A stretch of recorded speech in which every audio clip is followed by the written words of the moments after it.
This is me, and this is a 100-inch projection screen that I've purchased to try out the latest gadget I've been sent to review. This is the Nebula by Anker, and I'm very excited to get this opened and show it you. This is the Capsule Max. This has a built-in speaker, it's a HD projector, and it runs off batteries. So this is really compact compared to a lot of projectors I've tried previously. When you open it up, you can see what a great looking little unit it is, and it does have a cylindrical shape, much like a Bluetooth speaker. The projector's on the front, there's some buttons on the back for power and to turn this to Bluetooth mode, and at the bottom is a range of ports. You've got the power in, USB in, HDMI in, and an AUX out port. Controls on the top, directional controls, volume control, and a back button. There's also an included little remote for controlling the menu, and this quite handily comes with the batteries pre-installed. It's a couple of CR2032 batteries. On the bottom is a tripod mount, so you can either mount this to the ceiling or you can pop it on a tripod, which is what I've been using. I'd recommend getting an adjustable head so that you can adjust this for the best possible position. Now this brings me to its first brilliant trick. When you first fire this up, it has an auto focusing and auto leveling feature, so you don't have to worry about focusing or making sure that if you've got it at an angle, it's the right angle. This does it all for you. So what you'll see in a second, there we go, it has this image where it says Nebula, that gets it focused, and then if I tip this, you can see it automatically tilts and refocuses. It's a brilliant feature and means you don't have to spend ages setting this up. Simply power it on and point it at a wall. So I've got this set up in my room to try this out, and it projects a really nice clear image. The menu is very simple. It's got a stripped back version of Android. There's no Play Store, but there is a Nebula Store, and that has quite a wide range of apps on. Although it is missing things like Disney Plus, you do get access to things like Amazon, YouTube, and Netflix.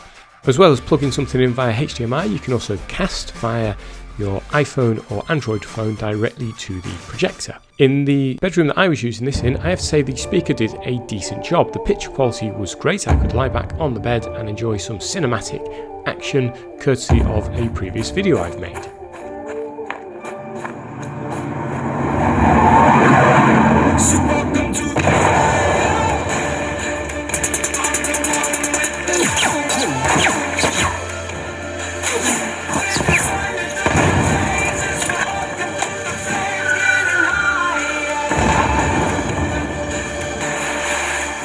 The speaker quality is on par with a lot of Bluetooth speakers I've tried.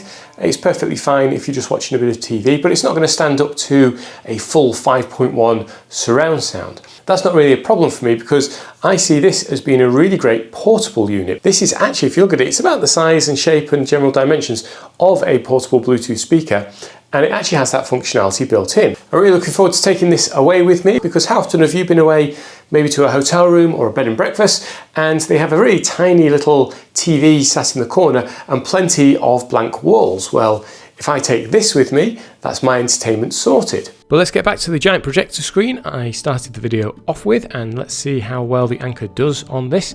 It came in a selection of pieces, and after a quick look at the instructions and 5 minutes of build time, I had a nice 100-inch projector screen.